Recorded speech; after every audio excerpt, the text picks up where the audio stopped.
കറ്റാർ വാഴയ്ക്ക് ധാരാളം ഗുണങ്ങളുണ്ട്.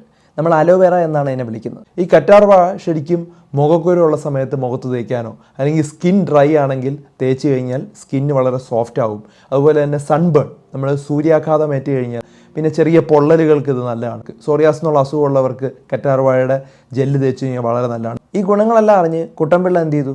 ഈ കറ്റാർ വാഴ വളരെ നല്ലതാണെന്ന് കരുതി ഇദ്ദേഹം എല്ലാ ദിവസവും ഇത് അരിഞ്ഞ് കഴിക്കാനായിട്ട് തുടങ്ങി. പല ആളുകളും പറഞ്ഞു അതിന് ഡയബറ്റീസ് കൺട്രോൾ ചെയ്യാൻ പറ്റും, അതുപോലെ തന്നെ രക്തസമ്മർദ്ദം കുറയ്ക്കാൻ പറ്റും, വണ്ണം കുറയ്ക്കാൻ പറ്റും എന്ന് പറഞ്ഞ് കുട്ടൻപിള്ള എല്ലാ ദിവസവും കഴിക്കാൻ തുടങ്ങി. ഇതിൻ്റെ pH എന്ന് പറഞ്ഞാൽ 4.4 ആണ്. ഇതിങ്ങനെ വെറും വയറ്റിലേക്ക് കഴിച്ച് കഴിഞ്ഞാൽ അസിഡിറ്റി ഉണ്ടാവാൻ സാധ്യതയുണ്ട്. അപ്പോൾ അദ്ദേഹത്തിന് തന്നെ വയറുവേദന ഉണ്ടായി, വളരെ ക്രാമ്പ് ഉണ്ടായി. ടെസ്റ്റ് ചെയ്ത് നോക്കിയപ്പം ഹെപ്പറ്റൈറ്റിസ് എന്നുള്ള അസുഖം കണ്ടു. അതായത് നമ്മുടെ ഹെപ്പാറ്റിക് എൻസൈംസ്, ലിവറിൽ നിന്ന് വരുന്ന എൻസൈംസ് എല്ലാം കൂടി നിൽക്കുന്നതായിട്ട് കണ്ടു.